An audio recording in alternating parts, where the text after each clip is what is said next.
Welcome back to the show, everybody. Check out these headlines. Did Grayscale get a win last night? And is Bitcoin kidnapped? Hong Kong rating agency with XRP. We're going to get into it.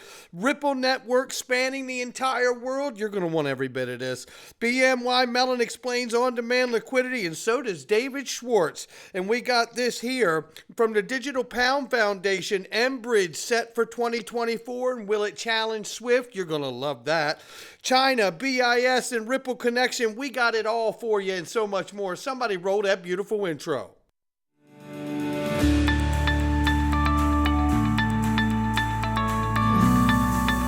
Digital Perspectives with Brad Kimes. Come on in.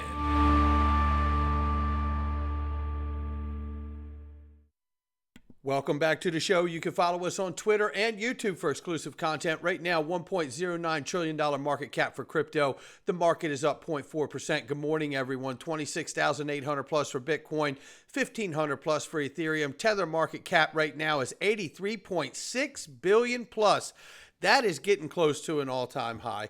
And we see number 5 spot, 48 cents for XRP. Right now, we're up 0.7 on the 24-hour, but hold up, we're off by 6.8 on the 7-day.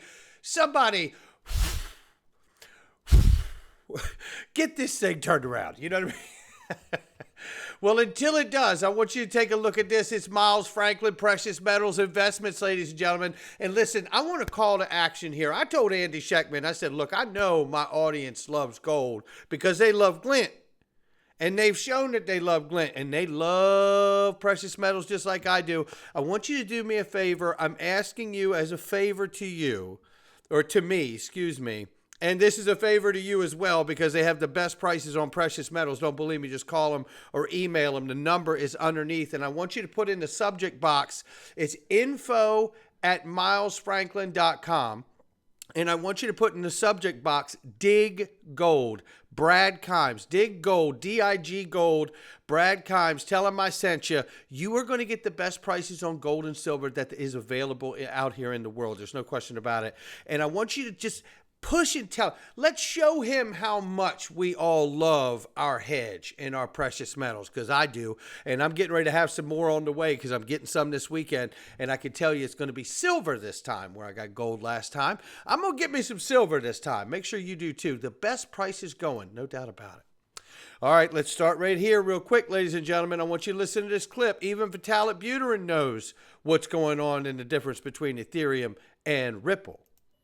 That's really what Ethereum is. You know, people talk a lot about cryptocurrency 2.0 being like the internet of value.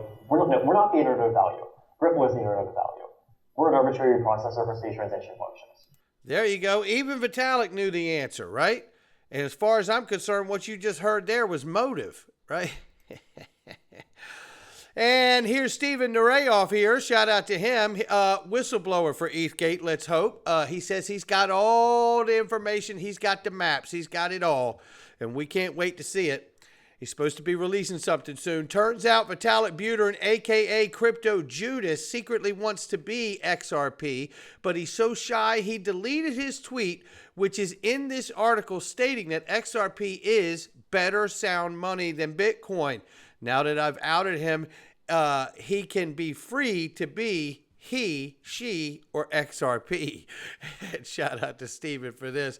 And this is an old tweet here from 2019 where he did say, and I remember when it happened, I think you want to use XRP here because Pierre Richard said, this is the ideal stablecoin and store of value. You may not like it, but this is what peak sound money looks like looking at Bitcoin. And he says, I think you want to use XRP. The chart for XRP would look the same, so it also is sound money, but they have institutional adoption and partnerships, so they're better. There you have it. Right from the gift horse's mouth, right? There you have it. And then there's this guy. What are we going to do with this guy? Charles, just listen to this clip here and listen close. When they talk about Ethgate on the other side of the aisle, they're talking about, okay, people use connections and relationships and perhaps money to convince insiders in the government to go easy on Ethereum. Probably happened. Who knows? Hard to say. There's obviously a lot of people digging in that well. And it's like, does a bear shit in the woods? So you're telling me T-Mobile when it wants to buy Sprint, doesn't find ways to make the FCC and the FTC and others a little happier about that. Oh. That's how America does business. It's wrong. It shouldn't happen, Right. but that's how that happens. And we're surprised that our own industry started learning that Joe Lubin figured some stuff out. Okay. I mean, let's be real about it. We're adults. We can have a real conversation. I know the media can't. Well, I'll tell you what, we can, Charles, and we've been having that real conversation for years while you called us names and cussed us out, which I have never done to you, and I never will, because I'm not going to stoop to that level because the facts are not in dispute and the law is on our side. And the reality here is this is a must listen. Charles Hoskinson just explained what's wrong with our government system, but says we should get over it and accept the level of corruption because it's just the way things get done. Wow. What a complacent and defeatist attitude that is. It's a wonder that someone so resigned to give in can still find the strength to create a new technology that can help better the world. Something doesn't add up, Charles. Then there's this. Eleanor Terrett says, of late last night, the SEC had until midnight to appeal Grayscale's decision. And if they didn't, then 7 days from now, the case will be closed and Grayscale can start working with the SEC staff to get the process of approval rolling, changing it over to a spot ETF, right? That's what's happening here. We'll see what happens. This came in. Now, we need to really confirm it, but nevertheless, Tree News says here, which is automated, so we want to be careful with this, but it says U.S. Securities and Exchange Commission will not be appealing court decision on Grayscale's Bitcoin ETF. Source familiar with the matter. So we don't have complete verification, but if this is true, I think Jeremy Hogan makes a great point here. Shout out to him. You will probably make a lot of money soon, and I hope you do. But whatever remained pure and true about Bitcoin will soon be gone. And this I say to you. True story. Bitcoin is about to be kidnapped by the largest institutions in the world. Whatever anti-bank, anti-establishment hope you had for Bitcoin, the second that Fidelity, BlackRock, Invesco, and Van Eck get approved for a spot Bitcoin ETF, it will be over. And once they're done pimping it out, it will never be the same. You better enjoy the ride. That's the truth. Hong Kong's rating agency here announced on Monday that it has added Hedera, Maker, and Quant to its key indexes. Moreover, XRP has replaced Circle USD coin in the top crypto indexes. Love seeing that for us. Then there's this. Ripple's network spans almost 2/3 of the entire world. How about that one? Larger countries such as Russia, Saudi Arabia, Iran, Kazakhstan, Argentina, Algeria, Congo, Libya, Sudan are not yet connected or have not yet been officially confirmed. Maybe another way to say it. Shout out to XRP Drops for this. Number of countries reached 70 plus. Volume moved cumulatively so far, more than 30 billion. More than 20 million transactions since launch. There are over 70 payout markets available via RippleNetwork. Cumulatively adds up to 90% of the global foreign exchange market. That's the work that's been going on, ladies and gentlemen. That's why I'm so excited. And you can see the closer up maps here. Africa has 54 countries. RippleNet covers 13 of them. We like seeing that, and it will be more. And look at the coverage in the U.S. and Canada. Come on in. Yeah, we love that. Then there's a reminder right here. BNY Mellon is a Ripper partner. Don't forget Tim Keeney, formerly BNY Mellon, responsible for 25% of global institutional assets in the world. PolySign could be a great acquisition bolt-on company for the BNY Mellon bank, and that would cover digital asset custody. Ripple joins ISDA for derivative settlement to help settle $1.2 quadrillion worth of derivatives. And now we have this, which is David Schwartz telling you why XRP is so cheap and why they will want to use it. But this is BNY Mellon very quickly here, talking about and explaining on-demand liquidity management from BNY Mellon. Take a quick listen. Just for wire transfer alone, we have 36 software applications that are vital to processing the payments. So when we look at liquidity, we have all these core software applications that are moving money back and forth. We had to get our arms around all this money moving. How do we know who's moving what money and when? So we created this big data repository, and we use that to track the liquidity of a client across lines of business. It gets every debit, every credit. It's a giant database.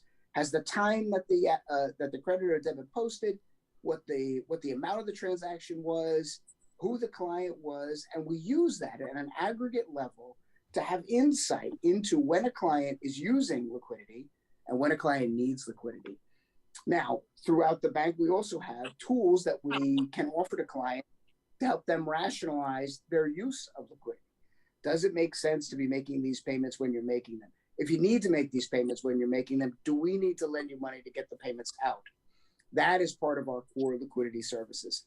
And that is done at a cross line of business level, where there's a quarterback for the whole bank that says, hey, I'm going to look at liquidity across different lines of business to be able to rationalize where can we maximize the best value for the client.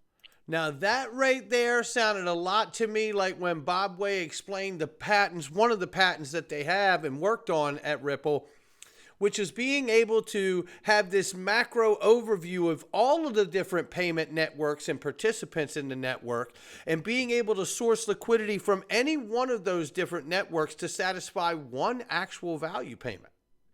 That's never been done before, and it sounds exactly like what he was describing there inside of BNY Mellon's doors. Now listen to this very quick clip here of David Schwartz explaining where this is early back in XRapid days, but it's still very relevant because right now we have market makers and we have speculators largely in the market. What we need are more market participants in the market. Take a listen.